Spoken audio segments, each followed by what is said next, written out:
Hello, everybody. Scott Golden here, Golden Opportunities Coaching. Welcome to those of you who are new. Welcome back to those of you who are seasoned veterans of what we do around here. What we do around here is break down social, psychological, and coaching-related topics on a daily basis, and hopefully bring enlightenment to you, the listener. We've got over 275 audios for you to check out. We add to that every day. If there's a topic you'd like to see covered, please feel free to do just that. In any event, hopefully things are helpful for you. And so today we're going to talk about 10 or so clusters of questions that can be useful when trying to get yourself unstuck or trying to reestablish your boundaries and your belief systems. So the first is, what do you know about yourself that you're not willing to change? So when you ask a person what they're not willing to change, you're talking about their value score system. And when you ask yourself that question, what do I know about myself that I'm unwilling to change? You also are talking about the boundaries that you've set that ultimately you're not willing to negotiate for a relationship, for a friend, for a job. For example, I know that for me, I would never work for another company again full time. Self-employment has to be a part of what I do and has been for 13 years, and there isn't a company on the planet that could pay me to give that part of myself up. Now, can I have a primary client? Sure. But would I ever completely work for somebody and give away my autonomy? No, I wouldn't. Um, you know, So, what idea? Another valuable question when trying to get yourself unstuck. What ideas make you childlike? What ideas make you feel like a kid? What ideas give you hope or give you wonder? This is valuable because these are the things you're passionate about but afraid to pursue. It can be extremely valuable to look at ourselves as children because deep down we all are. We just pretend to be adulting, but most of us want to get back to a childlike, simpler role in our own life. And when we give ourselves permission to think like a kid, I want to be a rock star, or I always wanted to be a doctor because I want to help people, or I always wanted to travel the world because there's so much of the world to see, we get to the core of who we naturally are and who might have been beaten metaphorically out of us by responsibility. Not that responsibility is a bad thing, but when responsibility takes away our ability to dream, it can become a negative thing. So, what are you really good at?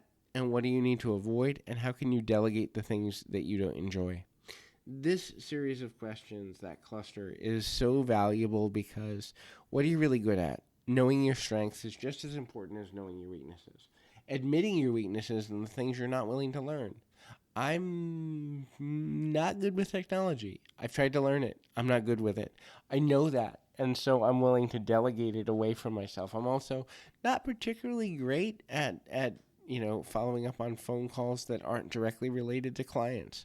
So I hire a personal assistant to deal with the things that I know, look, I'm going to lose time because I don't want to do this. I'm going to drag my tail, and I'm going to lose time, maybe half an hour a day, maybe an hour a day, whatever it is. And over the course of a month or a year, that's a lot of time to lose on things that I don't really care about. I know they need done. Somebody can do them. Somebody enjoys doing them. Why should I do them when someone else can do them for me? Even if I have to pay for it, I'm saving aggravation, which is worth it to me.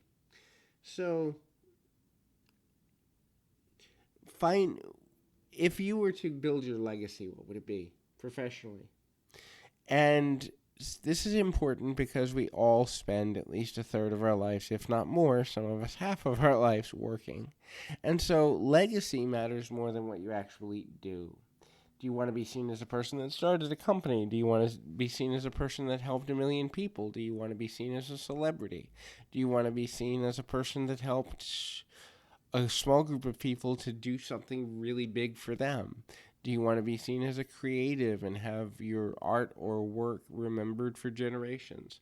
What's your why behind what you do? Because if you don't have a why, it's just a job. And just a job means you're more likely to quit it as a career when it doesn't fulfill you any longer. Sometimes you can fill yourself and it can fulfill you for a few years, maybe even a decade. But sooner or later, you'll wonder, is this all there is to me professionally and personally? And It can often get in the way for a lot of different reasons. So, next question that's really valuable. What's the biggest life lesson you've ever learned?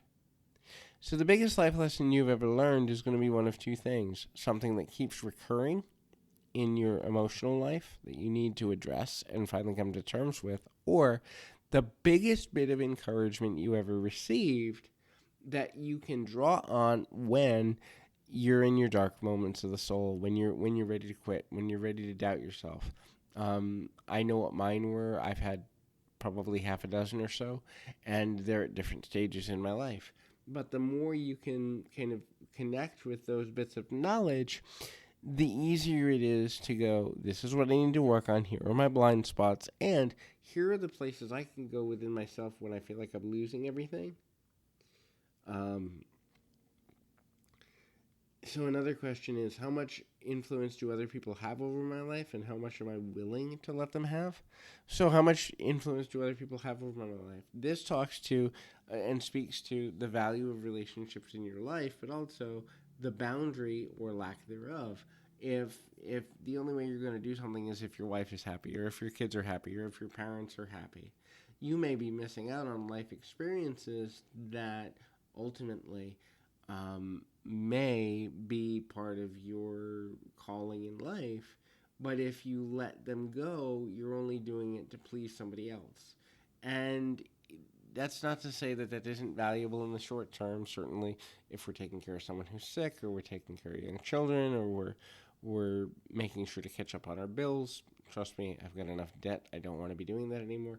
But anyway, and I share that only because even those of us who are in positions of leadership have challenges, and it is one of the flaws in Western society is that people try to look more perfect than they actually are. Um, anyway, so you know, how do you let your previous relationships influence you? And how will you let them influence you in the future, if at all? Next thing, um, what are you best at that you don't use enough of? So many of us know what we're good at and what our go-to thing is. But when we ask the question of what am I good at that I don't use, there may be ways to use that in your daily life, in your professional life, in your personal life, and how you communicate, in how you see the world that can benefit other people and benefit you and make your life easier. Life is about working smarter, not harder. And so if you have a skill set that you're underutilizing, you're making life more difficult. Um, what do you know about what you're called to do with your life? Are there things that you're drawn to? Are you drawn to relationships? Are you drawn to entertainment? Are you drawn to children? Are you drawn to helping the sick?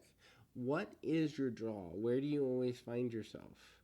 And that is really, really valuable. So hopefully those questions help you to get unstuck, because if you have an answer for most of those, you will have an answer to where to go next, or at least the beginning of deeper questions that force you to confront what you're not doing. And often it's not what we're doing that matters, it's what we're not doing that has the answers to our biggest challenges in life. Anyway, until next time, keep your feet on the ground, your mind in the moment. Until next time, everybody.